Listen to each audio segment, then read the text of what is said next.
बिस्मिल्लाहिर्रहमानिर्रहीम। अस्सलाम वालेकुम। किचन विद मेरू में हाजिर हूँ एक और नई मज़ेदार सी रेसिपी के साथ। आज मैं लेकर आई हूँ बहुत ही ज़बरदस्त फ़िश कढ़ाई की रेसिपी और इसे मैं बनाऊँगी रेस्टोरेंट स्टाइल में। कुछ टिप्स के साथ भी ये मैं रेसिपी लेकर आई हूँ। कुछ लोगों को शिकायत होती है कि मछली बनाते वक्त या सालन बनाते वक्त मछली टूट जाती है। आज मैं आपसे कुछ टिप्स भी शेयर करूँगी जिससे आपकी मछली टूटेगी नहीं और कढ़ाई भी ज़बरदस्त बनेगी। आइए इसे बनाने के लिए देखते हैं हमें किन किन चीज़ों की ज़रूरत है। फ़िश कढ़ाई तैयार करने के लिए मैंने ये फ़िश ली है 1 केजी से थोड़ी सी ज़्यादा है और इसको मैंने थोड़े बड़े पीसेस में रख लिया। अच्छी तरह से इसे मैंने वॉश करके छलनी में रख दिया है। इसमें ऑयल जाएगा 1 कप। आप हस्बे ज़रूरत भी इसमें ऑयल ले सकते हैं। साथ ही इसके बीच में हमें चाहिए होगा लहसुन अदरक पेस्ट। ये मैंने 2 टेबलस्पून भर के लिया है और इसमें नमक जो है वो हस्बे ज़ायका ही डालें। मैंने 1 टीस्पून लिया है और गरम मसाला पाउडर इसमें जाएगा 1 टीस्पून और काली मिर्च पाउडर इसमें जाएगा 1 टीस्पून। इसमें लाल मिर्च पाउडर नहीं ऐड करना है और चिली फ्लेक्स यानी दड़ा मिर्च जाएगी 1/2 टेबलस्पून। इसमें बहुत ज़्यादा मसाले नहीं डाले जाते। नमक मिर्च हस्बे ज़ायका आप रख सकते हैं। टमाटर मैंने लिए हैं 1/2 केजी और इनको दरमियान से मैंने कट कर लिया है।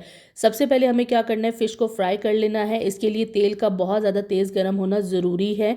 तेज़ गर्म तेल में ही आपने फ़िश डालनी है। इस तरह से क्या होगा, फ़िश टूटेगी नहीं और आपने डालते ही फ़ौरन चम्मच नहीं चलाना। 1 मिनट तक इसको फ्राई होने दें। उसके बाद हल्के हाथों से हम इसको साइड से इस तरह से हिला लेंगे। फ़िश को हमें पहले अच्छी तरह से फ्राई कर लेना है और इसमें आप बोनलेस भी ले सकते हैं। मैंने मोटे कांटे वाली फ़िश ली है जिसके बीच में सिर्फ एक ही कंघी होती है। इसे मैं अलग प्लेट में डाल के रख लूँगी। अब मैंने अलग कढ़ाई ले ली है, इसमें डाल दिया है मैंने ऑयल और साथ ही इसके बीच में हम डाल देंगे ये टमाटर। टमाटर के आप पीसेस दे सकते हैं, बड़े बड़े रखे हैं। साथ ही इसमें लहसुन अदरक पेस्ट डाल दूँगी और फ्लेम को मैंने मीडियम से थोड़ा सा हाई रखा हुआ है। इसे मैं अच्छी तरह से मिक्स कर लूँगी। ये फ़िश कढ़ाई मैं प्रोफेशनल कढ़ाई में ही बना रही हूँ। कुछ देर के लिए मीडियम फ्लेम पे कवर करके इसे पकने देना है ताकि टमाटर जो है वो सॉफ्ट हो जाए। और देखें टमाटर जो है वो अच्छे से सॉफ्ट हो चुके हैं। इनका छिलका थोड़ा थोड़ा उतर रहा है और छिलका बहुत ही आसानी से ये देखिए निकल जाएगा। आपने बड़े बड़े पीसीज ही टमाटर के रखने हैं और इनका टेस्ट अलग आता है कढ़ाई में। टमाटरों का जो छिलका निकला है उसको साथ साथ मैं निकाल लूँगी और स्पून की मदद से मैं इन टमाटरों को साथ साथ मैश कर रही हूँ।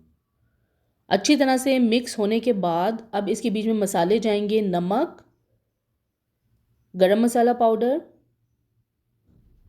काली मिर्च पाउडर और दड़ा मिर्च। काली मिर्च पाउडर और दड़ा मिर्च जो है वो अपने हिसाब से आप कम ज़्यादा रख सकते हैं। जितना आप इसे स्पाइसी बनाना चाहते हैं उतना आप ऐड कर सकते हैं। और अच्छी तरह से इसकी हमें बहुत अच्छी तरह से भुनाई कर लेनी है इसी टाइम पे। और अब इसमें डाल दूँगी मैं 2 से 3 हरी मिर्चें मोटी कटी हुई और साथ साथ मैं इसकी भुनाई कर रही हूँ। और देखिए भुनाई करते करते ही टमाटर अच्छे से मैश हो चुके हैं। इस कढ़ाई में प्याज नहीं जाता है। ये बिल्कुल प्रोफेशनल फ़िश कढ़ाई की रेसिपी लेकर आई हूँ। अच्छी तरह से इसे हमें मैश करते हुए भुनाई कर लेनी है।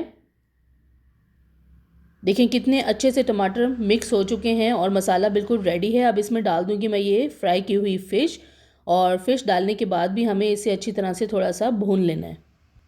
तकरीबन 4 से 5 मिनट तक मैं मछली डालने के बाद इसे मीडियम फ्लेम पे भून लूँगी और मछली अच्छे से फ्राई होगी तो आपकी भुनाई करते वक्त मछली टूटेगी नहीं। आखिर में इसमें डाल दिए थोड़ा सा मैंने कसूरी मेथी 1 टीस्पून और चॉप किया हुआ हरा धनिया डाल दिया है और लंबाई में कटी हुई अदरक डाल दी है और साथ में इसके बीच में रख दूँगी साबुत हरी मिर्च। फ्लेम मैंने बंद कर दी है और इसे फ्लेम ऑफ में ही हमें थोड़ी देर कवर करके रख देना है ताकि मछली की जो अंदर खुशबू है वो बहुत ज़बरदस्त किस्म की आ जाए मसालों की। ये देखें कढ़ाई हमारी बिल्कुल तैयार हो गई है और लुक आप देखें बिल्कुल होटल स्टाइल की मैंने आज ये फ़िश कढ़ाई तैयार की है।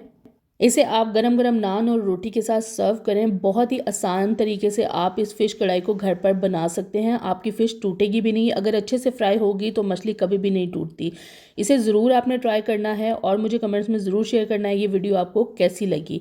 अगर अभी तक आपने मेरे चैनल को सब्सक्राइब नहीं किया तो प्लीज़ मेरे चैनल को सब्सक्राइब करें, लाइक करें, शेयर करें और बेल आइकॉन को ज़रूर प्रेस कर दें ताकि मेरी आने वाली नई वीडियो का नोटिफिकेशन सबसे पहले आपको मिले। अल्लाह हाफ़िज़।